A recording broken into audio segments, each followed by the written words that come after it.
দোকান, আপনার মাঠ, যেখানে আপনার এই 7টা স্থান বাদ দিয়ে যে কোনো স্থানে যে কোনো সময় হয়ে গেলে, যখন সময় হবে তখন নামাজ পড়তে হবে, এটাই হলো সঠিক কথা। আপনার আমার জানা আছে? আপনার কি এমন মানুষের কথা জানা আছে যেই মানুষটা নবী নয়, সাধারণ একজন মানুষ, যেই মানুষটা আল্লাহর কাছে এমন কিছুই চেয়েছিলেন, এমন কিছু তার মধ্যে গুণ ছিল, এমন কিছু ডিগ্রি ছিল যার ফলে আল্লাহ তাআলা তাকে কবরে নামাজ পড়ার পারমিশন দিয়েছিলেন? লোকটা কবরে নামাজ পড়েছিল। এটা কিন্তু গোপাল ভাঁড়ের গল্প বলবো না, নাসিরউদ্দিনের উপন্যাস বলবো না, এটা কি বলবো? হাদিসটা অনেকে সহি বলেছেন, আপনাদের কাছে সহি হাদিস বর্ণনা করব। শুনতে মন চাই? জি চাচ্ছে। এবার আপনারা বসুন, আমি একটা একটা করে সামনের দিকে এগিয়ে যাব। আপনারা যদি ধীর স্থির ভাবে শোনেন তাহলে আপনারা পাবেন, আর যদি চলে যান তাহলে পরে তাকে তো বাড়ি গিয়ে বলে আসতে পারবো না। ভাইজান, এবার চলুন, আমার প্রথম পয়েন্ট হলো ইসলাম কি। কেন বলছি কথাটা? আজকে বর্তমান সময়ে মানুষ ইসলাম সম্পর্কে ওয়াকিবহাল নয়, মানুষ ইসলাম সম্পর্কে জ্ঞান ততটা রাখতে পারছে না, যার জন্য ইসলাম কি এটা আমি আপনাদের কাছে তুলে ধরতে চাচ্ছি। চলুন, এটা কোথা থেকে বলবো না হাদিস থেকে বলবো? বিবাহ করেছেন ভাই? বিবাহ করেছেন? যারা করেননি তারা বরযাত্রী গেছেন, ঠিক না ভুল? গেছেন। জি ভাই, আপনাদের দিকে আর কি পদ্ধতি আছে জানি না, আমাদের দিকে আজ থেকে কয়েক বছর আগে, এখন যদিও পদ্ধতিটা অনেকটা চেঞ্জ হয়ে গেছে, তারপরেও আছে। কি পদ্ধতি? বিয়ে করার সময় যখন একজন বর বিবাহ করতে যায়, আর ইমাম সাহেব যখন বিবাহ অনুষ্ঠানে এসে বিবাহ খুতবা শুরু করেন, ঠিক তার আগের মুহূর্তে আপনার ওই মজলিসে ইমাম আর যে বিবাহ করতে এসেছে ওই বর সামনাসামনি বসে, ঠিক না ভুল? সামনাসামনি বসে। কিভাবে না, একজন মুসল্লি যেমন তাশাহুদে বসে, জি হুঁটু করে বসে কি বসে না? বসে। যার খুব অসুবিধা হয়, বুঝতে পারে না, সেও চেষ্টা করে যে এই সময়টা এভাবেই বসে থাকতে হয়। ভুল বলছি না ঠিক বলছি? ভাইজান, ঠিক নবীজির কাছে একজন ফেরেশতা এলেন, ওই ফেরেশতাটার নাম হলো হযরত জিবরাইল। কি নাম? জিবরাইল। আমি যে হাদিসটা আপনাদের কাছে বলবো, এই হাদিসটা উলামায়ে কেরাম এবং মাদ্রাসার ছাত্ররা যারা মিশকাত পর্যন্ত পড়েছে সবাই জানে এই হাদিসটার নাম হাদিসে জিবরাইল। ওই হাদিসে জিবরাইলের একটা অংশ, হাদিসে জিবরিলের একটা অংশ আপনাদের কাছে তুলে ধরছি। আল্লাহর নবীর কাছে হঠাৎ করে একদিন হযরত জিবরাইল এলেন। আসার পর নবীজিকে বলছেন, বিসমিল্লাহির রহমানির রহিম, ক্বালা আখবিরনি আনিল ইসলাম। নবীজিকে জিজ্ঞাসা করছেন, হযরতে জিবরাইল বলছেন, ক্বালা আখবিরনি আনিল ইসলাম, রে মুহাম্মদ সাল্লাল্লাহু আলাইহি ওয়াসাল্লাম, ইসলাম কি, এ বিষয়ে তুমি কতটা জানো? ইসলামকে কিভাবে তুমি শিখেছো? ইসলাম কিভাবে তুমি জানতে পেরেছো? ইসলাম সম্পর্কে কতটা জ্ঞান অর্জন করেছো? ওই সম্পর্কে তুমি আমাকে জানিয়ে দাও। ইসলামের সংজ্ঞাটা সুন্দর করে আমার কাছে উপস্থাপন করো। ইসলাম সম্পর্কে যতটা জানো অতটাই আমাকে জানিয়ে দাও। আল্লাহর নবী যখন এই কথাটা বিশ্ব নবী মুহাম্মদ রাসূলুল্লাহ সাল্লাল্লাহু আলাইহি ওয়াসাল্লামকে জিবরাইল জিজ্ঞাসা করলেন, ক্বালা আখবিরনি আনিল ইসলাম, এই কথাটা জিজ্ঞাসা করার পর নবীজি সুন্দর করে এবার উত্তর দিচ্ছেন। আল্লাহর নবী বলছেন, ইসলাম হলো 5টা জিনিসের নাম। 1 নাম্বার ইসলাম কি? নবীজি বলছেন 1 নাম্বার ইসলাম হলো ক্বালা আল ইসলামু, নবী নবীজি এবার উত্তর দিচ্ছেন, ক্বালা আল ইসলামু আন তাশহাদা আল্লা ইলাহা ইল্লাল্লাহু ওয়া আন্না মুহাম্মাদান আবদুহু ওয়া রাসূলুহু। এক নাম্বার ইসলাম হলো, নবীজি বলছেন এক নাম্বার ইসলাম যে জিনিসটার নাম, ওই জিনিসটা অন্য কিছু নয়, আল্লাহকে এক প্রভু বলে মেনে নিতে হবে। আল্লাহ ব্যতিরেকে অন্য কোনো হক, অন্য কোনো সত্য উপাস্য নেই। মুহাম্মদ সাল্লাল্লাহু আলাইহি ওয়াসাল্লাম আল্লাহর বান্দা এবং তার রাসূল, এটাকে বিশ্বাস করতে হবে। এক কথায় আমাদেরকে কালেমে শাহাদাতকে পাঠ করে নিতে হবে, এটাকে মুখোচ্চারণ করতে হবে, অন্তরে বিশ্বাস করতে হবে, আর এটাকে প্র্যাকটিক্যালে প্রয়োগ করতে হবে। কি ওই কালেমাটা? আশহাদু আল্লা ইলাহা, সবাই বলেন আশহাদু আল্লা ইলাহা ইল্লাল্লাহু ওয়া আশহাদু আন্না মুহাম্মাদান আবদুহু ওয়া রাসূলুহু। এই কালেমার উপরে বিশ্বাস করা, এটার নামই হলো এক নাম্বার ইসলাম। দুই নাম্বার ইসলাম কি নবীজি বলছেন? দুই নাম্বার ইসলাম হলো আল্লাহর নবী বলছেন এক নাম্বার ইসলাম। এবার দুই নাম্বার ইসলামটা শুনে নাও। অতকিমুস সালাতা, আর নামাজকে প্রতিষ্ঠা করা, সালাত আদায় করা, সঠিক সময়ে নামাজ পড়ে নেওয়া, এটা হলো দুই নাম্বার ইসলাম। তিন নাম্বার ইসলাম কি? নবীজি বলছেন তিন নাম্বার ইসলামটা শুনে নাও। তিন নাম্বার ইসলাম হলো ওয়াতুতিয়া যাকাতা, তিন নাম্বার ইসলাম হলো যাকাত প্রদান করা। ভাইজান, আমরা যাকাত কি এটা মানুষ বুঝি না। বিশ্ব নবী বলেছেন যখন যাকাত মানুষের কাছ থেকে উঠে যাবে, তখন জেনে রাখবে তোমাদের কাছে আল্লাহর গজব চলে আসবে। ওই গজব গুলো কেমন গজব হবে? আসমানের গজব হবে, জমিনের গজব হবে। আল্লাহর নবী বলছেন ইদা তুফিদাল ফাইয়ু দাওয়ালান ওয়াল আমানাতু মাগনামান ওয়াজ যাকাতু মাগরামান। কিয়ামতের পূর্বে এমন একটা সময় আসবে, ওই সময়টা মানুষ যাকাত দিতে গিয়ে তারা জরিমানা মনে করবে। একজন মানুষ সে যদি অন্যায় করে, তার কাছে যদি বিচার হয়, আর 1 লক্ষ টাকা যদি তার জরিমানা হয়, ওই 1 লক্ষ টাকা বা 50,000 টাকা, 20,000 টাকা দিতে গিয়ে যেমন কষ্ট হয়, ঠিক অনুরূপ ভাবে যাকাত দিতে গিয়ে মানুষের কষ্ট অনুভব হবে। বিশ্বনবী আবার বলছেন ওই সময়টা জেনে নেবে, এই সময়টা যখন চলে আসবে, তখন আল্লাহর আসমানি গজব চলে আসবে, জমিনের গজব চলে আসবে। আর মাঠে আল্লাহর ফসল, যে ফসলগুলো চাষিরা ফসল ফলাবার জন্য চেষ্টা করে, ফসলগুলো বনে দেয়, ফসলগুলো নিয়ে আসার চেষ্টা করে, তার আগে আল্লাহ ওই ফসলগুলোকে নষ্ট করে দেবে। অথবা আসমানের যে বৃষ্টির প্রয়োজন আছে, ওই বৃষ্টি আসমানের বন্ধ হয়ে যাবে। আসমানের বৃষ্টি বন্ধ হওয়ার দুটো কারণ মূলত। এক নাম্বার কারণ হলো যাকাত যখন মানুষ দিতে অস্বীকার করবে, আর দুই নাম্বার হলো যখন জিনা বেশি হয়ে যাবে। এখন তো জিনা পকেটে পকেটে মানুষের। জি ভুল বলছি না ঠিক বলছি? খারাপ লাগছে শুনতে? খারাপ লাগলেই এটাই সত্য। মানুষের বাড়িতে বাড়িতে পকেটে পকেটে জিনা। গত কয়েকদিন আগে 14ই ফেব্রুয়ারি, তার মানে কয়েকদিন আগেই বলা যায়, 14ই ফেব্রুয়ারি বিশ্বব্যাপী ভালোবাসা দিবস পালন হলো। কিভাবে? আমি একটা মেয়েকে ভালোবাসি, ধরে নেওয়ার কথা বলছি। আমি একটা মেয়েকে ভালোবাসি, ওই মেয়েটাকে নিয়ে চলে গেলাম কোথায় না, এলাকাতে ভালো একটা পার্ক যেখানে আছে, সেই পার্কে নিয়ে গেলাম, নিরিবিলি একটা জায়গায় নিয়ে গেলাম, তাকে নিয়ে জিনা করলাম। এটাই হলো ভালোবাসা। আর ওটাই 14ই ফেব্রুয়ারিতে হয়েছে।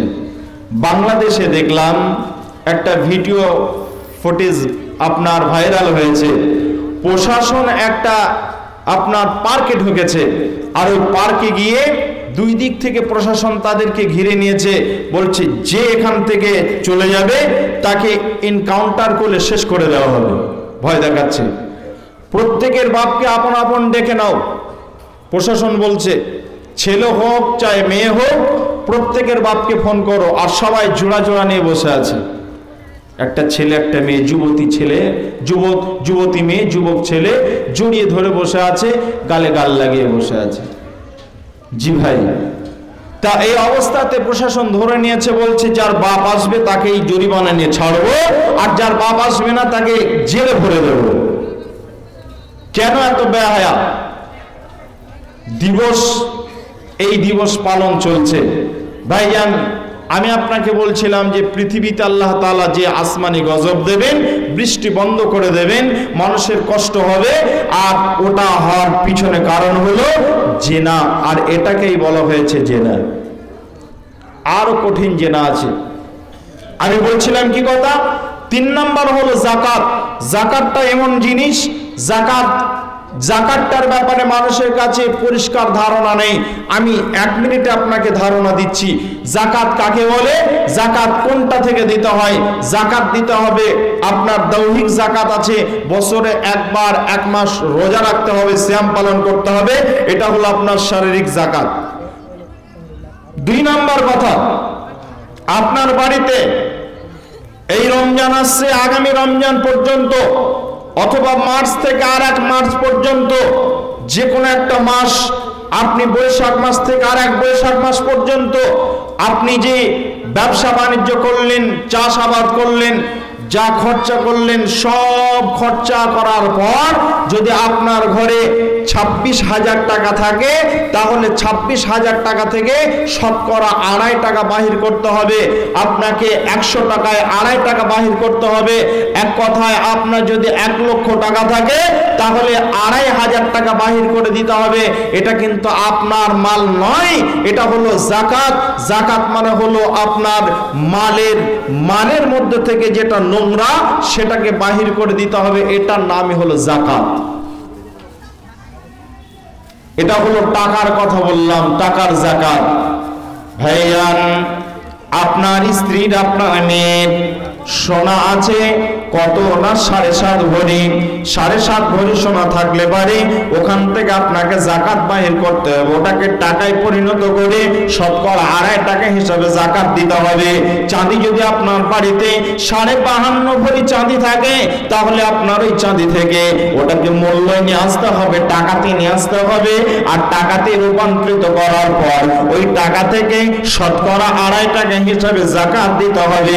বন্ধুরা আবার, আপনার এই আহলে হাদিসের নিকটে সঠিক জাকাতের আপনার মশলা হলো, আপনার বাড়িতে যদি 52.5 ভরি চাঁদি কেনার পয়সা থাকে, অর্থাৎ 26,000 টাকা আপনার বাড়িতে থাকে বছর ভরার পর, তাহলে আপনার ওই মাল থেকে, ওই টাকা থেকে শতকরা 2.5 টাকা হিসেবে জাকাত বাহির করতে হবে। এটাই হলো শরীয়ত। ভাইজান আমার, আপনি মাঠে ফসল বুনেছেন, ওই ফসলটা আপনি পেলেন, ভুট্টা পেলেন, গম পেলেন, আরো কিছু পেলেন, যাই পাবেন আপনি 20 ভাগের 19 ভাগ আপনার জন্য আল্লাহ বরাদ্দ করেছেন, আর 1 ভাগ আল্লাহর জন্য বরাদ্দ হয়েছে। ওই 1 ভাগ আপনাকে বাহির করতে হবে, 19 ভাগ আপনি নিয়ে নেবেন, আর 1টা ভাগ আল্লাহর বাহির করে দেবেন। ওই ভাগটা কোথায় দেবেন? আল্লাহ আপনার বাড়িতে এসে নিয়ে যাবেন না, আপনার বাড়িতে আল্লাহ আসবেন না। ওই মালটা কোথায় দিতে হবে? মাদ্রাসাতে দিতে হবে, ফকির মিসকিন অসহায় যারা, তাদের দিতে হবে। এইভাবে আপনার মাল যদি আপনি 20 ভাগের মধ্যে থেকে 1 ভাগ বাহির করে দেন, তাহলে আল্লাহর কঠিন আযাব থেকে আপনি বেঁচে যাবেন। এটাকে যাকাত বলা হয়েছে।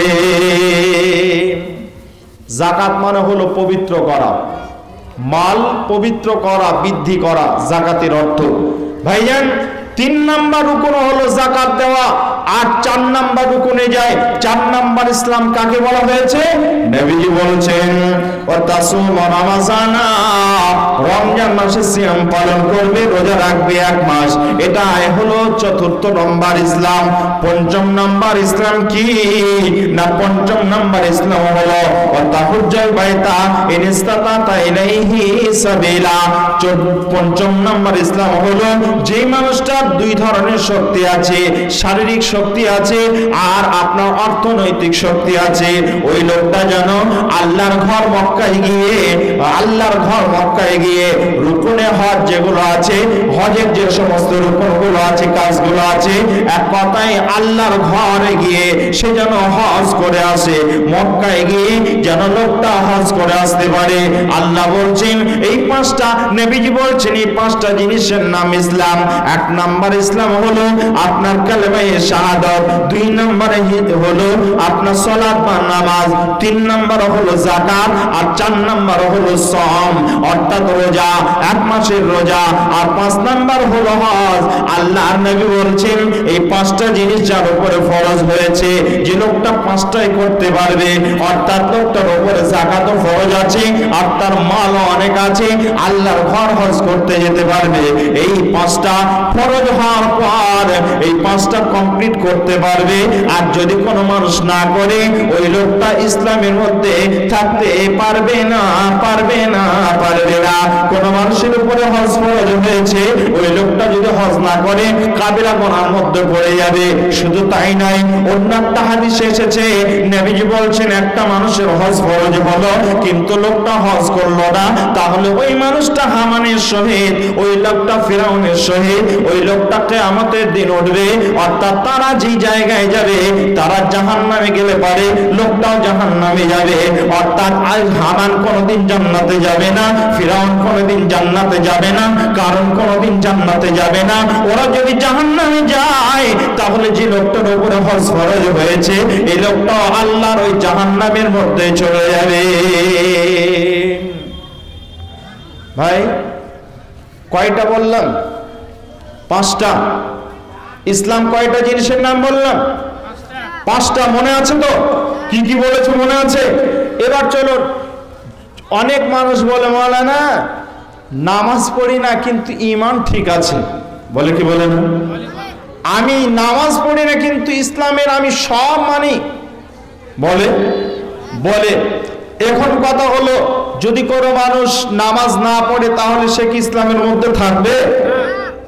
আপনারা বলবেন জি ভাই, একটা মানুষ 1 কোটি টাকা খরচ করে ঘর বানাবে, কোথায়? না রথুয়াতে। রথুয়ার মার্কেটে একটা মানুষ 1 কোটি টাকা খরচ করে ঘর বানাবে, তার বড় শখ, টাকা দিয়েছেন আল্লাহ, ঘর বানাবেন। ইঞ্জিনিয়ারকে নিয়ে এসে বললেন ভাই এই ঘরটা আমি বানাবো এই জায়গার উপরে, আপনি সুন্দর করে আমাকে একটা এস্টিমেট করে দেন, আমার একটা এই ঘরের প্রসেসিং আপনি তৈরি করে দেন, আমি কিভাবে বানাবো তার রুলস, তার একটা ছক তৈরি করে দিল, এখানে এতটা এতটা রুম হবে, এই হবে, সব বলে দিল, এত খরচ হবে। বলে কি বলেন ইঞ্জিনিয়ার? গাঁথনি আপনার কমপ্লিট হয়ে গেছে, গাঁথনি কমপ্লিট হয়ে গেছে, এখন ছাদ দিতে হবে। কি দিতে হবে? ছাদ দিতে হবে। আপনার এলাকার সবচাইতে ভালো মিস্ত্রি ধরে নেন, তার নাম আব্দুল্লাহ, বোঝাবার জন্য বলছি, অন্য কেউ হতে পারে। আব্দুল্লাহ আপনার এলাকার সবচাইতে ভালো মিস্ত্রির নাম আব্দুল্লাহ। আব্দুল্লাহ কিন্তু ইঞ্জিনিয়ার সাথে ছক বুঝে নিয়ে সে গাঁথনি শুরু করেছে, ছাদ পর্যন্ত গেছে, এবার ছাদ দেবে, ছাদ ঢালবে। বলে ছাদ করতে গেলে পরে, একটা ঘরের ছাদ করতে গেলে পরে 5টা জিনিস লাগে, তবেই ছাদ হয়। একটা ঘরের ছাদ দিতে গেলে পরে কয়টা জিনিস লাগে? 5টা জিনিস লাগে। দেখে নেন কি কি লাগে। 1 নম্বরে সিমেন্ট লাগবে। কি লাগবে? সিমেন্ট লাগবে। 2 নম্বরে পাথর লাগবে। 3 নম্বরে বালি লাগবে। 4 নম্বরে রড লাগবে। 5 নম্বরে পানি লাগবে। বলেন তো এই 5টা বাদ দিয়ে ছাদ হবে? হবে? ইঞ্জিনিয়ারকে বলছে ভাই তুমি বড় ইঞ্জিনিয়ার, ও আব্দুল্লাহ ভাই তুমি নাম করা মিস্ত্রি, আল্লাহ আমাকে অনেক টাকা দিয়েছে, গরিব ছিলাম, রথুয়ার মতো জায়গায়, রথুয়ার মতো বাজারে জায়গা কিনে আমি ঘর শুরু করেছি।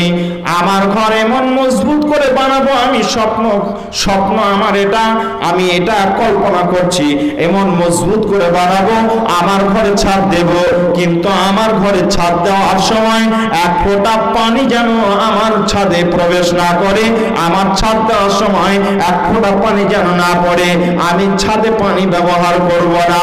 লোকটা বলল কি আমি পানি ব্যবহার করব না, তাহলে 5টার মধ্যে একটা বাদ দিলে পারে, সিমেন্ট থাকবে থাকবে, রড থাকবে, বালি থাকবে আর পাথর থাকবে। এই চারটা জিনিস দিয়ে ঘর কশ্চিনকালেও ছাদ দেওয়া যাবে যাবে না।